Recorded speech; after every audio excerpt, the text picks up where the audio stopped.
Salam jemaat yang dikasihi Tuhan, kita bersuka cita atas hari yang baru ini. Tuhan jadikan hari yang indah, di mana kita bisa beribadah di tempat dimanapun kita berada saat ini. Kita percaya ketika kita meninggikan Tuhan, Tuhan hadir di tengah-tengah kita. Amin. Haleluya. Mari kita masuk hadirat Tuhan, kita siapkan hati kita. Kita naikkan ucapan syukur kita di hadapan Tuhan. Engkau luar biasa Tuhan. Kami bersyukur buat kasih setiamu. Engkau baik bagi kami. Mari Tuhan beracara di tengah kami Tuhan, dimanapun kami berada. Kami yakin dan percaya hadirat-Mu nyata. Amin. Haleluya.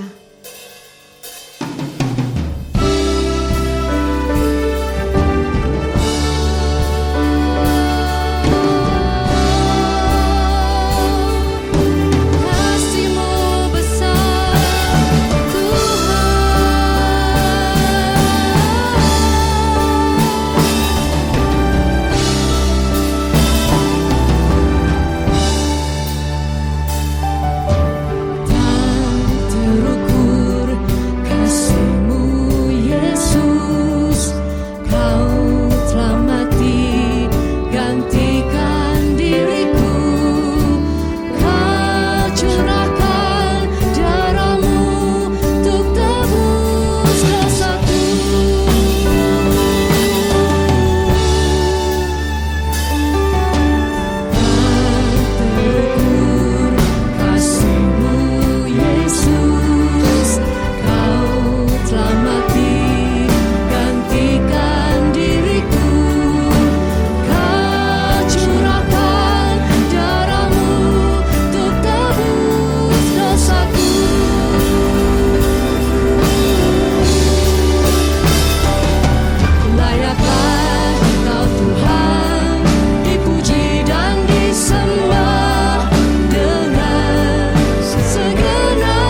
Tuhan yang memberikan anugerah, sukacita dan kemenangan bagi kita semua. Amin. Berikan kemuliaan bagi Tuhan.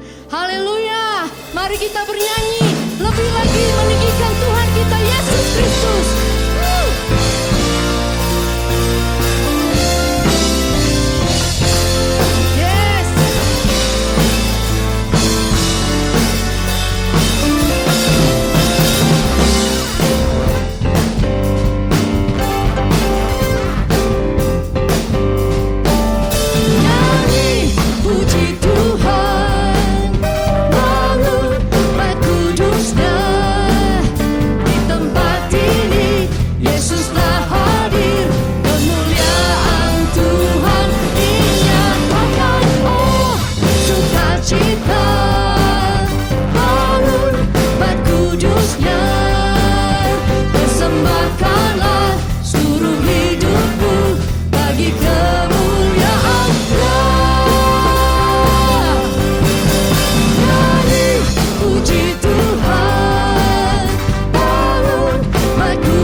Jemaat yang dikasihi Tuhan, mari kita sama-sama menyiapkan hati kita lebih lagi untuk mendengar kebenaran firman Tuhan.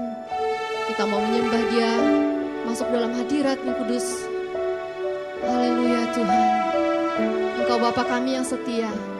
Kami mau menyembah Engkau dari lubuk hati kami yang paling dalam Tuhan. Kami mau katakan kami mengasihi Engkau Tuhan. Terima kasih Bapa.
Shalom semuanya.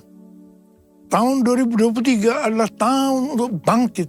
Jadilah pemenang. The year to rise up. Be victorious. Tuhan menghendaki agar kita menjadi pemenang.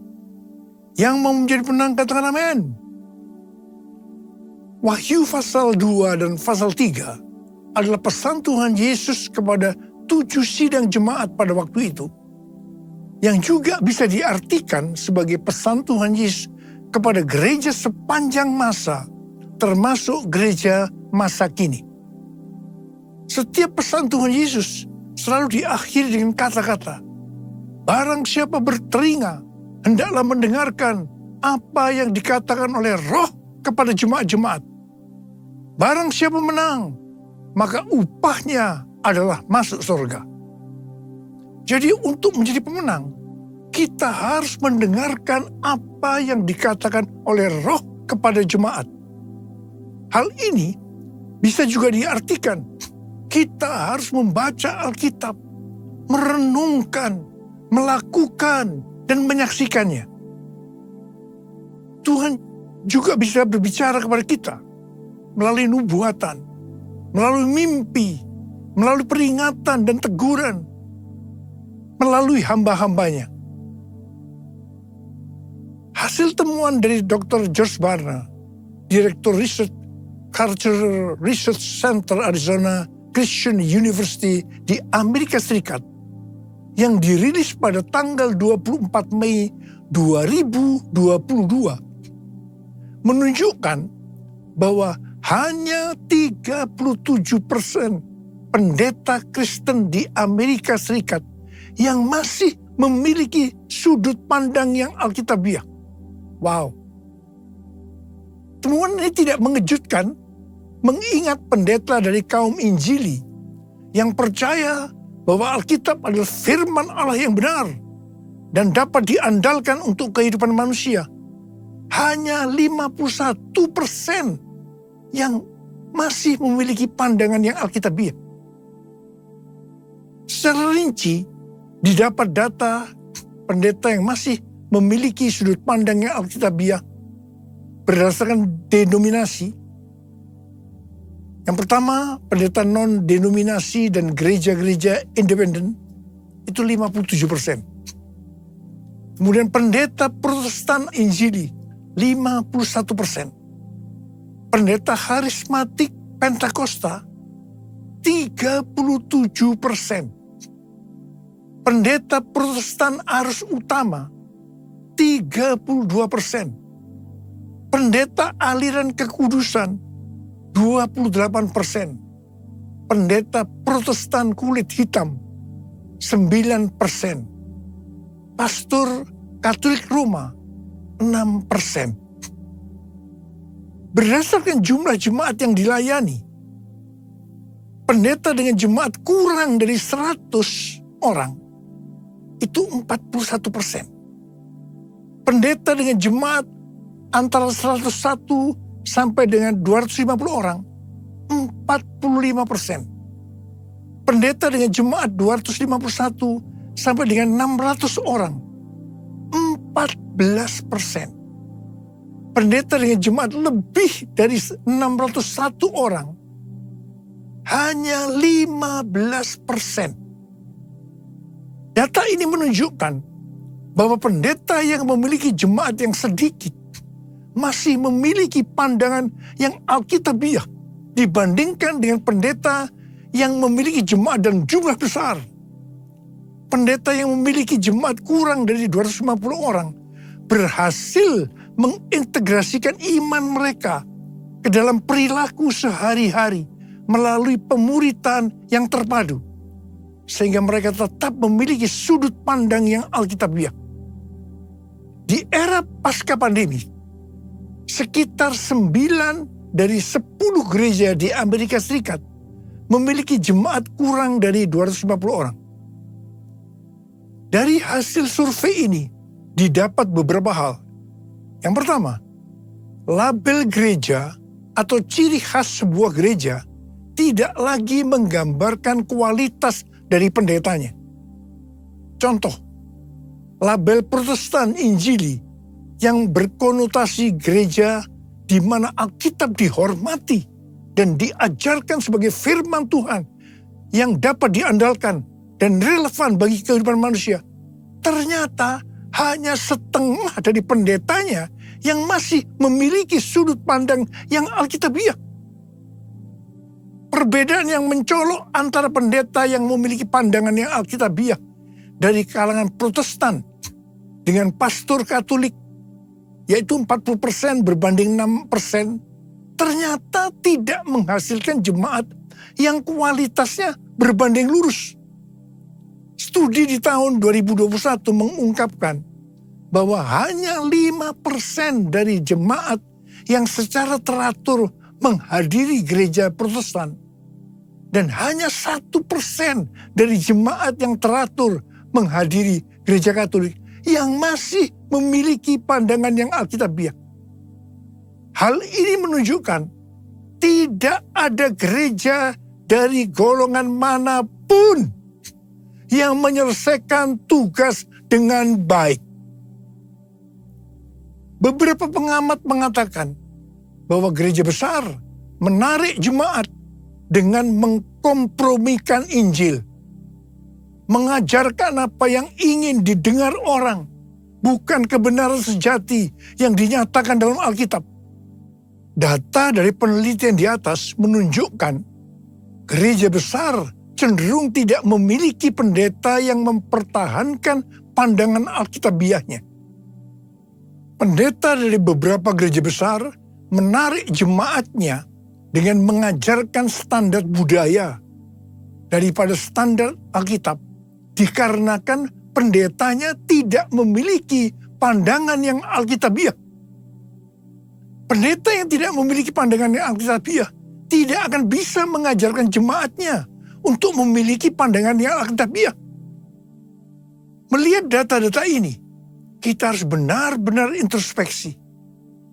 Apakah saya hidup sesuai dengan firman Tuhan? Dan saya harap ini tidak terjadi di Indonesia. Salah satu cara untuk melihat apakah hidup kita sesuai dengan firman Tuhan adalah seperti yang disebutkan dalam Wahyu 2 ayat 1 sampai dengan 7.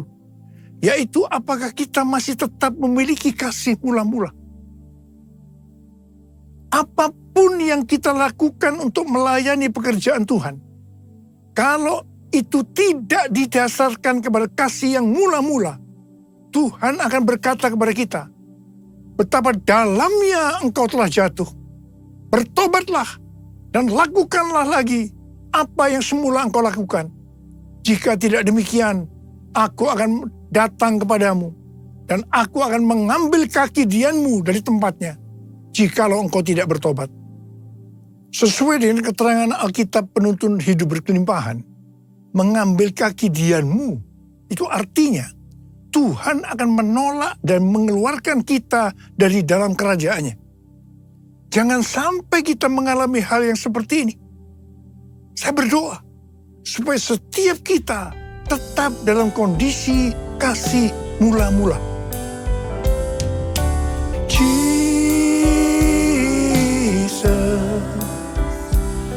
Lord Jesus,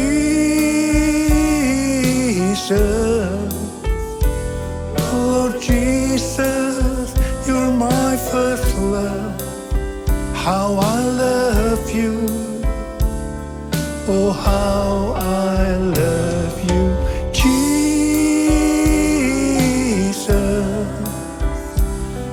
Lord Jesus,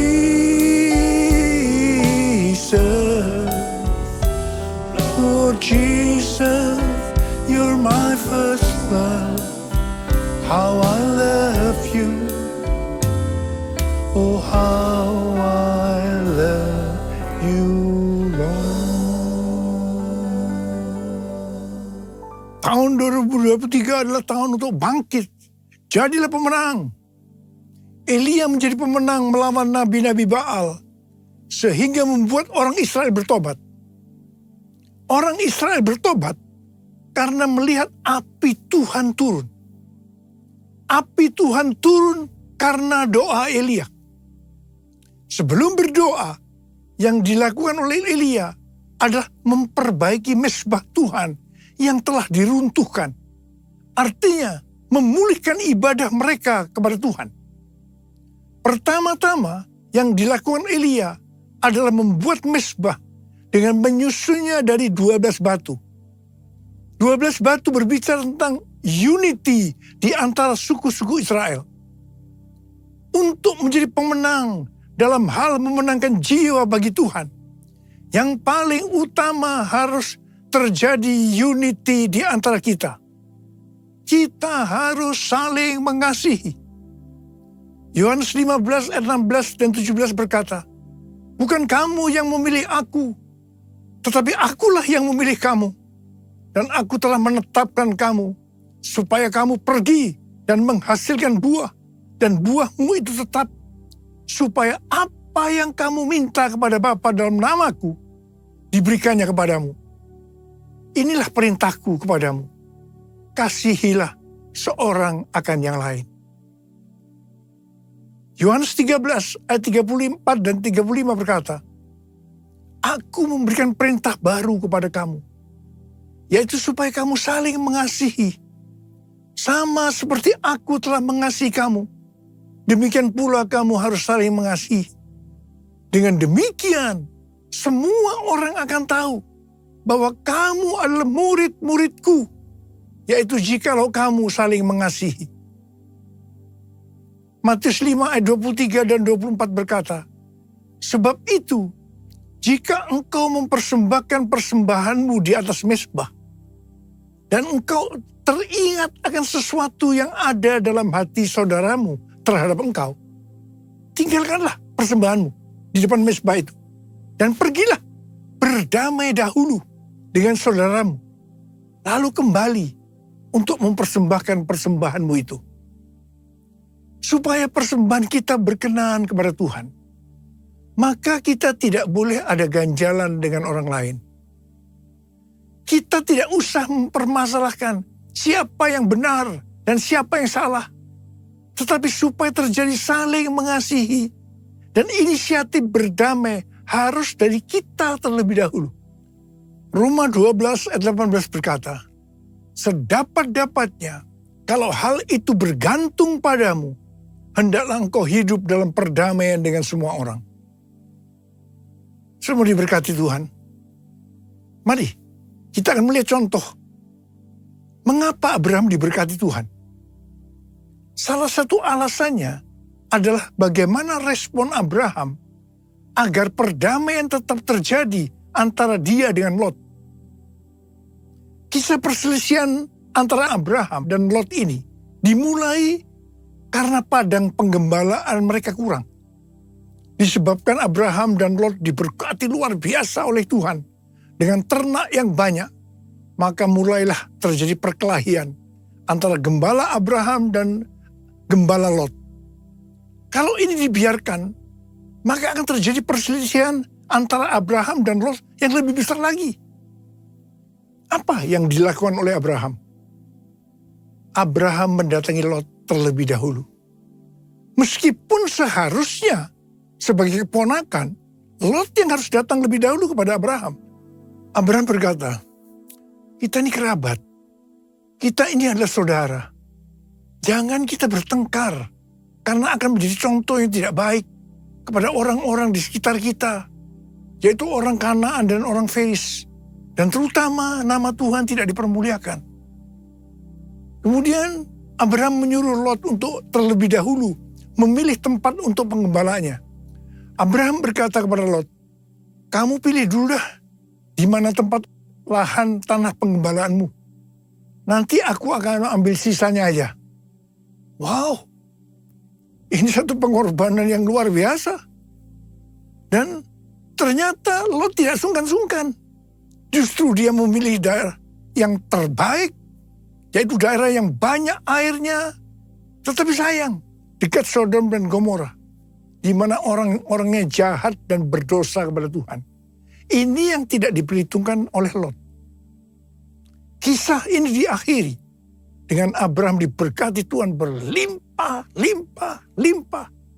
Sedangkan Lot harus pergi dari daerah itu karena Sodom dan Gomora dihancurkan oleh Tuhan. Kita harus bangkit dan menjadi pemenang dalam hal hidup saling mengasihi. Yang mau katakan amin. Ku mau hidup seturut kehendak Tuhan. Ku mau memberi semua yang ku dapat berikan. Ku mau cinta Dia lebih dari semua. Ku tak dapat membalas kasih-Nya. Ku tak dapat membalas kasih-Nya. Tanggal 21 sampai dengan 24 Juni 2023 di Amsterdam diadakan konferensi Empower 21 yang temanya adalah Everyone, a New Era of Evangelism. Ini diartikan sebagai munculnya cara penginjilan yang baru yang disebutkan sebagai Everyone. Konferensi ini disebutkan sebagai Everyone Conference 2023 di Amsterdam. Konferensi ini dihadiri lebih kurang 6.000 orang dari 130 negara. Dan yang ikut secara online 22 negara. Hampir semua yang terlibat dalam pelayanan. Saya berbicara 2 kali. Yang pertama di workshop. Dan yang kedua di Olympic Stadium pada hari terakhir. Saya diminta untuk berbicara tentang Pentakosta yang ketiga. Pada konferensi ini, Tuhan membukakan cara baru penginjilan kepada semua orang, everyone, sampai dengan tahun 2033. Artinya cara-cara baru untuk menyelesaikan amanat agung. Tahun 2009, Tuhan berbicara kepada saya sesuatu yang sangat serius tentang Aku datang segera.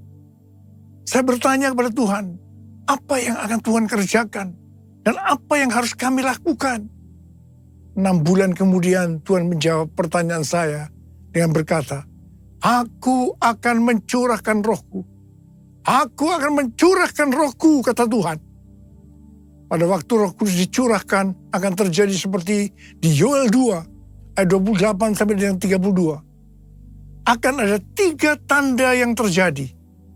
Tanda pertama, anak-anak, pemuda, orang tua akan dipakai Tuhan secara luar biasa. Haleluya.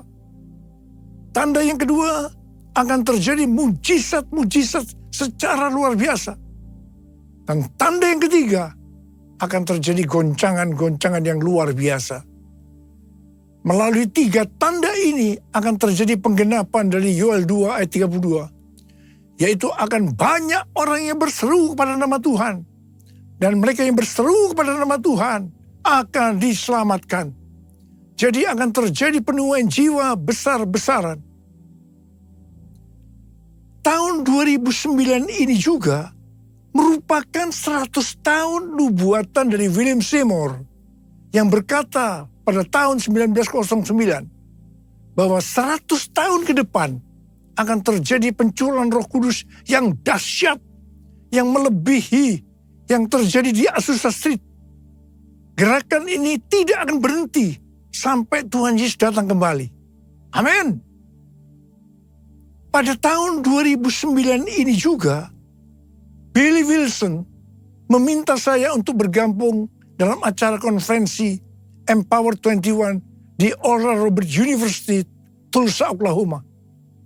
Ketika saya bertanya apa yang dimaksudkan dengan Empower 21, maka diberikan pengertian. Yang pertama, tentang generasi anak-anak muda. Dan yang kedua, tentang apa yang akan Roh Kudus kerjakan 100 tahun ke depan. Ini kalau Tuhan Yesus belum datang. Saya langsung berkata, oke. Saya bergabung. Karena saya mendapatkan seperti apa yang Tuhan bicara kepada saya. Tahun 2011 diadakan konferensi Empower 21 di Asia, di SICC. Kita pada waktu itu diberikan pengertian bahwa ini akan menjadi trigger untuk gerakan Empower 21 berikutnya. Tahun 2013, konferensi Empower 21 Asia yang kedua di SICC. Di sini Tuhan berbicara bahwa yang dimaksudkan dengan pencurahan Roh Kudus yang terjadi hari-hari ini itu adalah Pentakosta yang ketiga. Tahun 2013 ini juga diadakan pertemuan Global Council di Honolulu, Hawaii. Kembali Empower 21 melahirkan visi bahwa semua orang di bumi akan mengalami perjumpaan yang otentik dengan Tuhan Yesus melalui kuasa dan kehadiran Roh Kudus pada Pentakosta 2033. Pada waktu saya mendengarkan visi ini, saya tidak bisa mengerti bagaimana caranya bisa terjadi. Begitu juga dengan Billy Wilson, tidak mengerti bagaimana hal ini bisa dilaksanakan. Pada bulan Mei 2022, di lantai 11 SICC, ada konferensi World Prayer Assembly secara hybrid. Saat itu ada 3 pembicara melalui online, yaitu yang pertama Billy Wilson, yang mewakili kelompok dari Pentakosta. Dan yang kedua, Rick Warren, yang mewakili kelompok Baptis. Dan yang ketiga, Nicky Gamble, yang mewakili kelompok Anglican.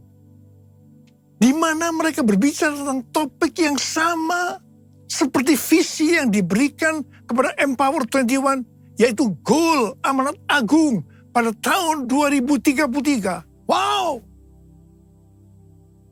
Di sini saya baru mendapatkan sesuatu. Dan saya berkata pada waktu itu, I got it! I got it! Dan berdasarkan ini juga, maka diadakan konferensi Empower 21, Everyone di Amsterdam, tanggal 21 sampai 24 Juni 2023. Tuhan menuntun kita untuk menyelesaikan amanat agung dengan memberikan pengertian bahwa dalam 10 tahun ke depan, setiap orang berhak untuk berjumpa dengan Tuhan Yesus secara otentik melalui kuasa dan hadirat Roh Kudus. Dan yang kedua, setiap kita mendapatkan kesempatan untuk memperkenalkan setiap orang kepada Tuhan Yesus. Ini dimulai dengan satu orang. Seperti pada waktu Tuhan Yesus berjumpa dengan perempuan Samaria dan orang di Gerasa yang rasuk banyak setan. Setelah mereka disembuhkan, dari satu orang, satu kota dimenangkan untuk Tuhan Yesus. Dan kita dituntun Tuhan. Cara penginjilan melalui kelompok kecil seperti KUL. Dan untuk menyelesaikan amanat agung, everyone, ini tidak bisa sendiri. Harus berkolaborasi. Denominasi harus unity dengan tidak menjelekkan satu dengan yang lainnya, tetapi bersama-sama bergandengan tangan supaya setiap orang mendengar tentang Yesus dan berjumpa dengan Dia. Kita tidak perlu mempersoalkan tentang perbedaan doktrin. Yang penting, kalau visinya sama untuk menangkan jiwa bagi Tuhan Yesus, kita harus bergandengan tangan. Saya tahu ini pesan Tuhan yang sangat kuat untuk hari-hari terakhir ini. Bahwa kita diminta untuk unity. Berkolaborasi. Menghilangkan segala perbedaan-perbedaan yang ada selama ini. Tidak perlu dipermasalahkan. Dan mari bergandengan tangan untuk memenangkan jiwa bagi Tuhan. Saya percaya ini adalah pesan Tuhan buat kita semua. Dan mari, saya ajak saudara untuk angkat tangan. Kita akan berkata kepada Tuhan, satukan kami ya Tuhan bersama dengan tali yang tak putus. Satukan kami ya Tuhan, bersama dengan kasih sempurna. Allah kami satu, Raja pun satulah.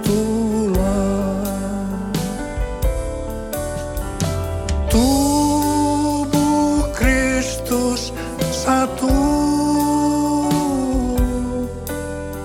sebab itu ku nyanyi, sebab itu ku nyanyi. Uralaba syarala bala bala bala bala bala bala. Urialala bala bala bala bala bala bala. Urialala bala bala bala bala bala bala bala bala bala. Urialala bala bala bala bala. Oh Jesus, satukan kami ya Tuhan, satukan kami ya Allah. Kami tidak bisa sendiri-sendiri, tapi kami harus berkolaborasi dengan dasar unity satu dengan yang lain untuk memenangkan jiwa. Everyone. 2033.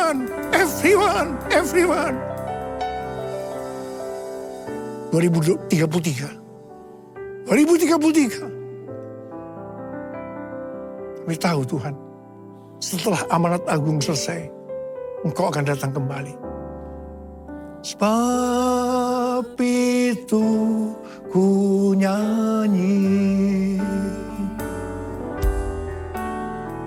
sebab itu ku nyanyi.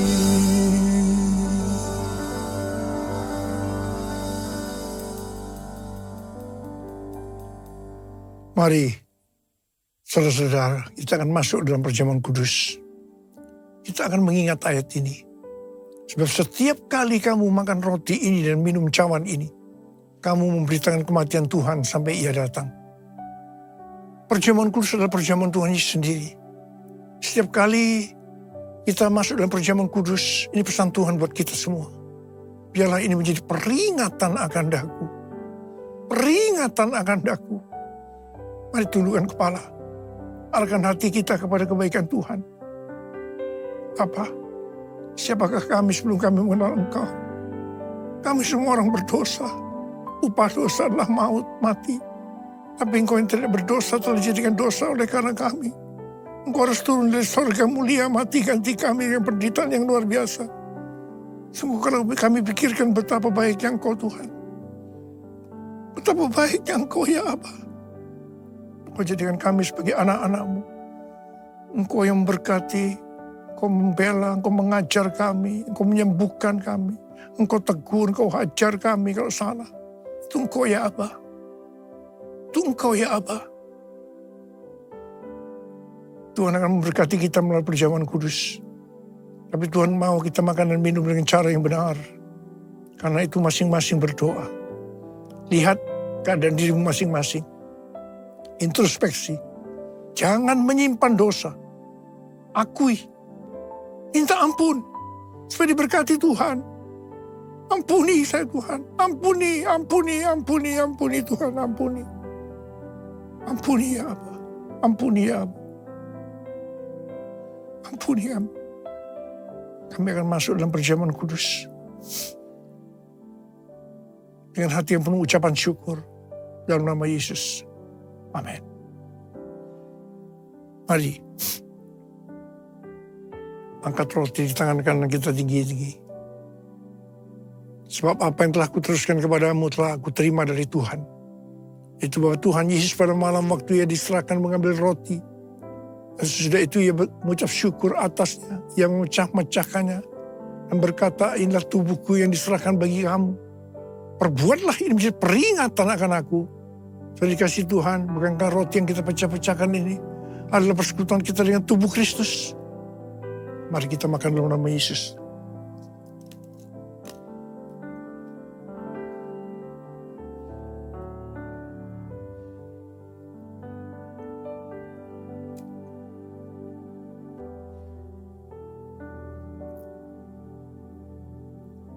angkat cawan di tangan kita tinggi-tinggi.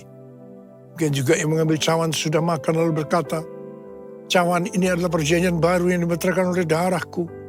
Perbuatlah ini setiap kali kamu meminumnya menjadi peringatan akan aku.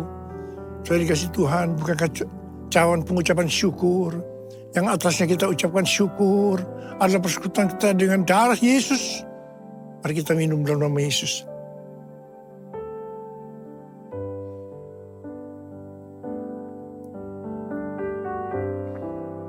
Angkat tangan kita, ucapan syukur dan terima kasih dengan suara.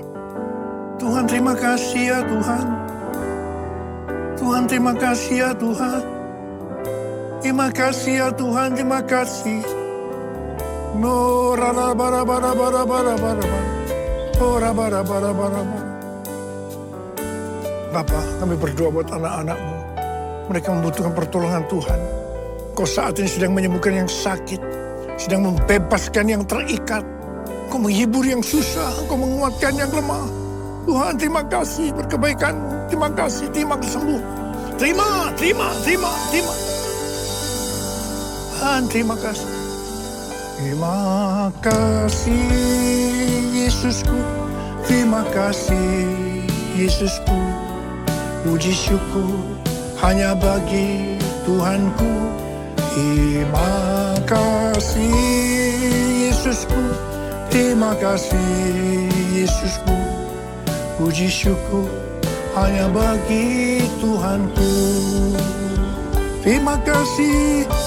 Terima kasih Yesusku. Terima kasih Yesusku. Puji syukur hanya bagi Tuhanku. Terima kasih Yesusku. Terima kasih Yesusku. Puji syukur hanya bagi Tuhanku. Puji syukur hanya bagi Tuhanku. Puji syukur hanya bagi Tuhanku.